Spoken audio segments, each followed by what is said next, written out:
Over the past few months, you have probably heard some bold headlines such as Florida will or may eliminate property taxes, or lawmakers approve for major tax reform, or homeowners could see thousands in savings. And while there is truth behind those headlines, or some truth, there's also a lot that's missing. And today, I just wanted to slow things down because what's happening in Tallahassee, it's complex. And the way it's being handled could determine whether any property tax reform passes at all.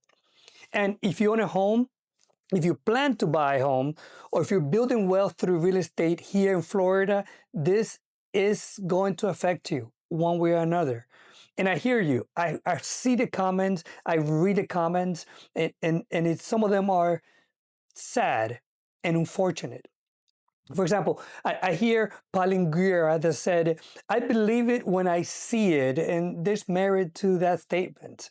Mike Burke 3886 said, local governments are getting carried away with spending, which there's probably some truth to that too. Risk Taker 53 said, a sad truth. My taxes and insurance are more than double my principal and interest. And what Paula Daly 3179 said, it just stayed with me. The statement was, we had to sell our home because taxes were too expensive. These are not political statements. These are lived experiences. These are real people like you and like me going through their daily lives, wanting to make Florida lifestyle work. But the many comments I read that hurt my soul were those by senior citizens, sharing their hurt, asking for help, and that's tough. And we must do something. Once again, I'm going to interrupt the video just for a moment, and I just want to say, I just want to say thank you for taking the time of watching this video. I know it means a lot to me that you taking your time to watch me, and I appreciate it. But just know that the content of this video, I spent a lot of time researching and just putting together, spent hours just putting together. But I also know that things change really fast, especially when it comes to Tallahassee and legislature and what's happening with these bills. And so if you're watching this 6 months from now, or 3 weeks from now, or a few days from now, and know the information is inaccurate, it is not my intent. The information is inaccurate. It just might have been changed by the time you saw this video, or by the time this video was uploaded. So it is my intent to keep you abreast as much as possible. There's no fear-mongering or anything like that. I want to be as accurate as I can because you deserve that. I think your time deserves that and much more. So I hope that I can give you what you're here looking for. So again, if the content's not accurate, I do apologize, but I will be making sure that I update my videos as often as possible in order to give you the information that you deserve, that you came here for. So thank you. And again, if this is not accurate, just know that I am researching, and I'm trying to stay on top of it, and I try to keep you informed. So thank you for sticking around, and I hope that you enjoyed the rest of the content of the video. Any issue, anything that is wrong, just as some of you have done in the past, that I'm saying in this video, please put it in the comments. All these people are reading it, and they appreciate it, and I appreciate it as well. So I hope you like the rest of the content of the video, and thank you. See you there. Before I continue, I want to let you know that today's video is sponsored by Zachava. Zachava is a clothing and accessory brand store built around confidence, presence, and everyday style. I'll tell you more about Zachava later in this video. I need to clearly state this up front. The property tax proposals being discussed in Florida right now apply only and only to homestead primary residents. What does this mean? This means that they do not eliminate or reduce property taxes on second homes. They don't eliminate property taxes on investment properties. They don't eliminate property taxes on rental properties. They don't eliminate property taxes on business, nor all businesses or any commercial real estate. So local governments will continue collecting property taxes from homestead properties. So all this discussion is only for homesteaded properties only. What does it mean? It also means that if you own a vacation home, if you own a rental property or a business, these proposals would not remove those taxes at all. This decision matters because many headlines make it sound like all property taxes are on a chop block, and they're not. And I might be responsible for that too, because in one of my videos, I said the same thing at the very beginning when we were beginning to talk about property taxes. I was wrong. I'm making it right now. This is only for homestead property taxes only. So what funds are we truly being addressed here? How much are we talking about, really? You see, Florida collects over $50 billion each year in property taxes. $50 billion each year in property taxes. Only, or approximately, I should say, 36% of that revenue comes from homesteaded primary residents.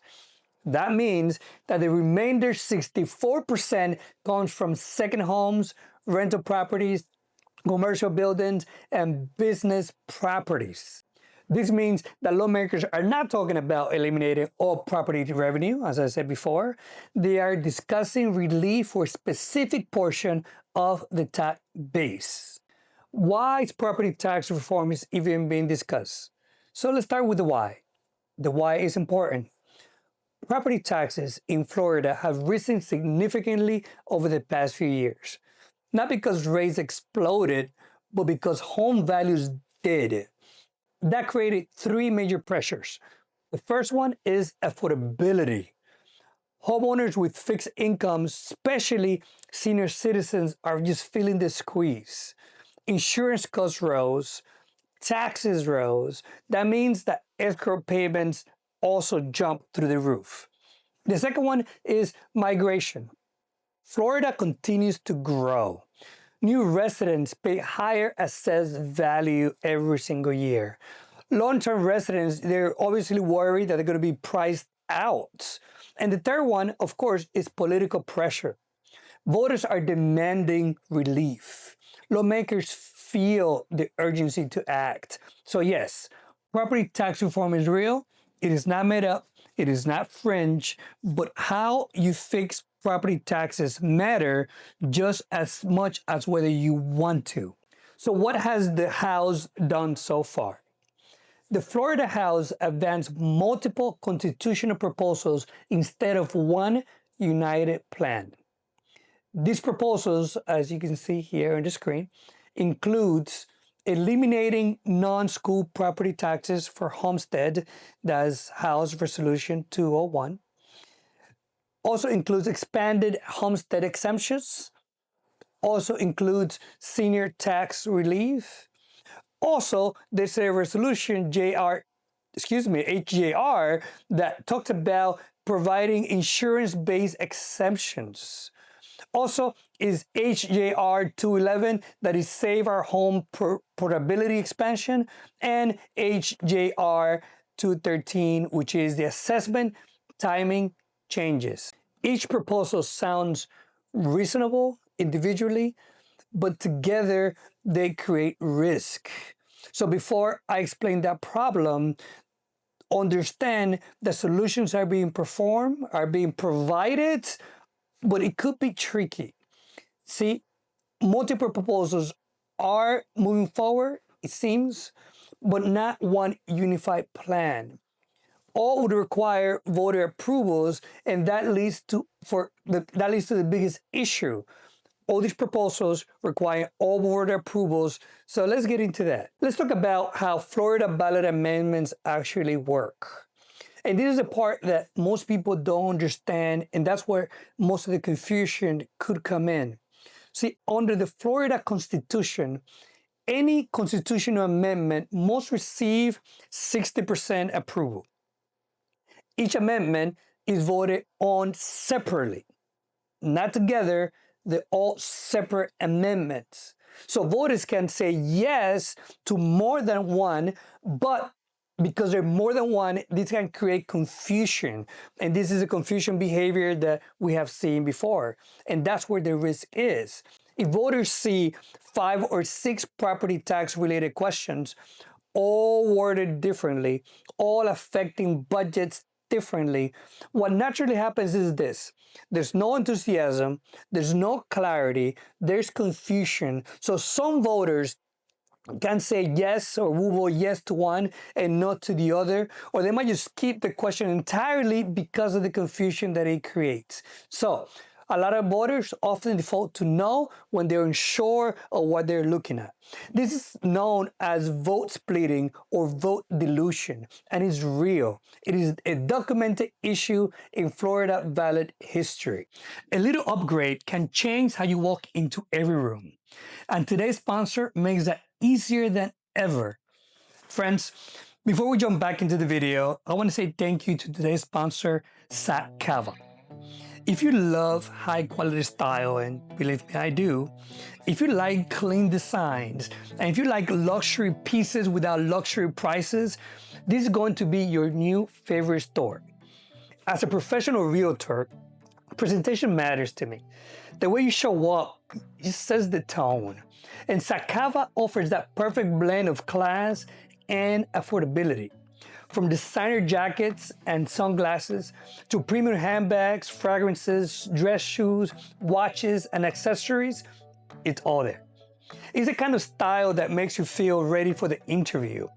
It makes you feel ready for that business meeting or the boardroom, or just, you want to hang out at night with the family.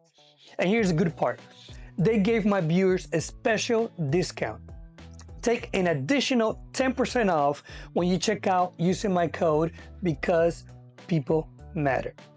Or even easier, click on the link in the description below or scan the QR code that is on the screen, and the discount will be applied automatically at checkout.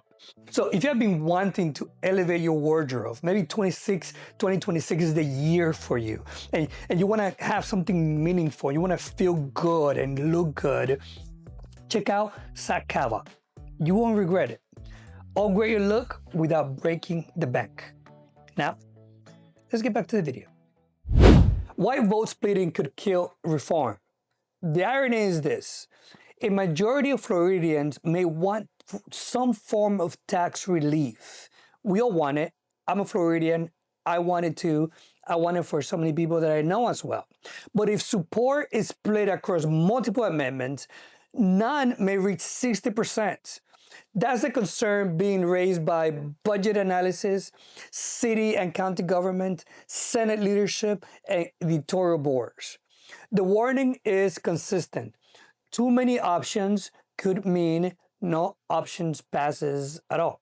In other words, if everything is on the ballot, nothing may survive. And that gets us to why the Senate is slowing this down. This is where the Florida Senate enters in the picture. While the House moved quickly, the Senate has been far more cautious, and here's why. 3 reasons. 1, there's budget stability.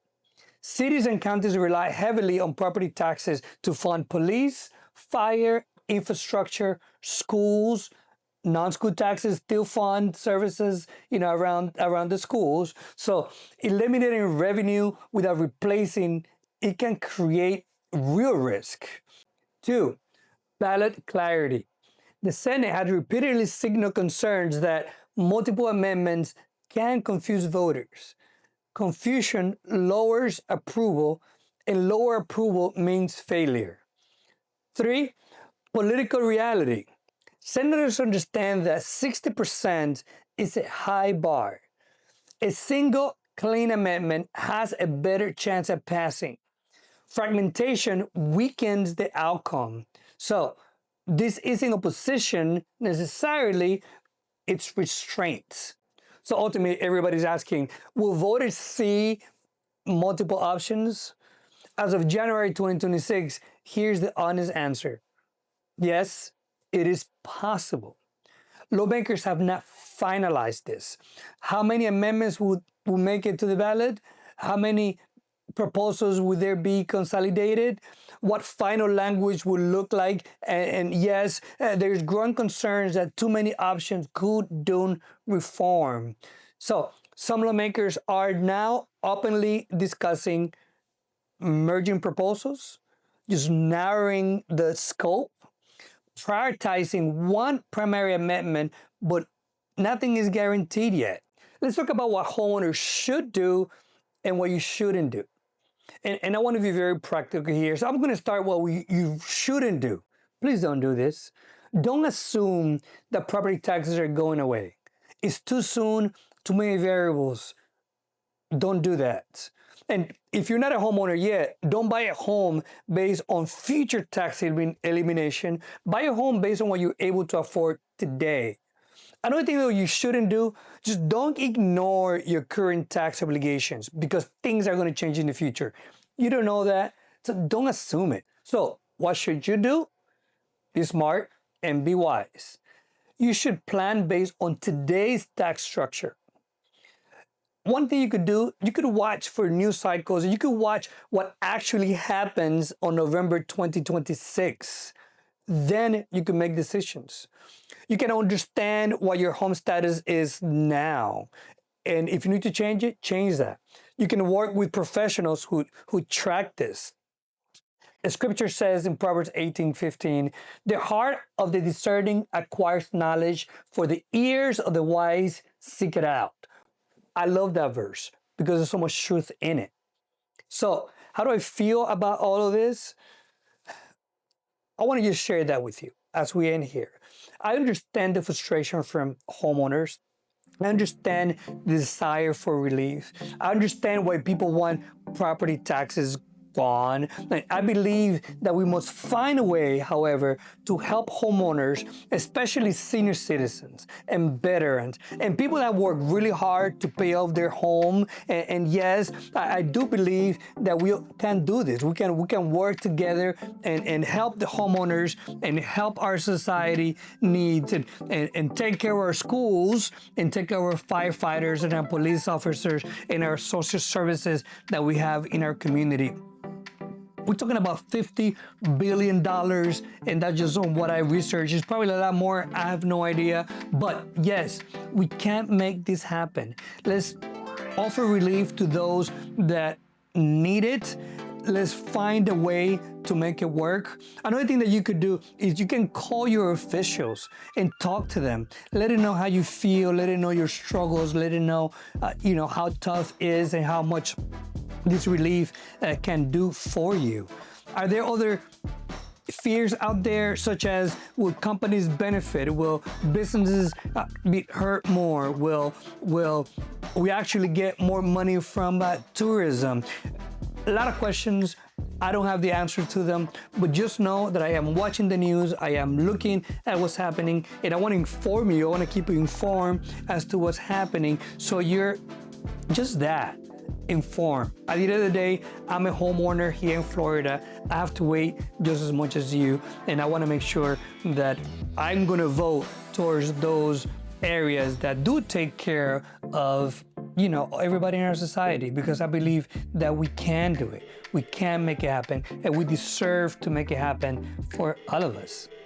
Before you go, if this conversation about Florida property taxes, if you help raise some questions that you didn't have before, or if you help bring some clarity, I want to point to another video that I think you find really helpful.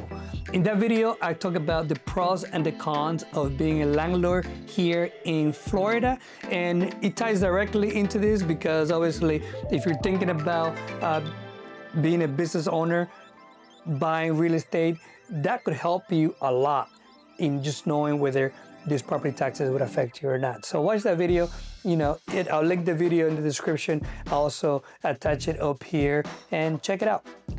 But if you find value in today's conversation, just do me a favor, like this video, subscribe to the channel, and share it with someone who might be wrestling with the same questions that you are, or whether somebody's thinking about moving to Florida or moving out of Florida. And of course, if you're moving to South Florida, me and my team would love to be your realtors of choice And of course, everything that you do in this channel, it helps me grow. And more importantly, it helps this information genuinely reach more people out there that deserve to hear what is happening. So thank you for watching. Thank you for being engaging. Thank you for being respectful community. I love being in Florida, and I'm hoping that you do too. And I hope that we find some relief soon.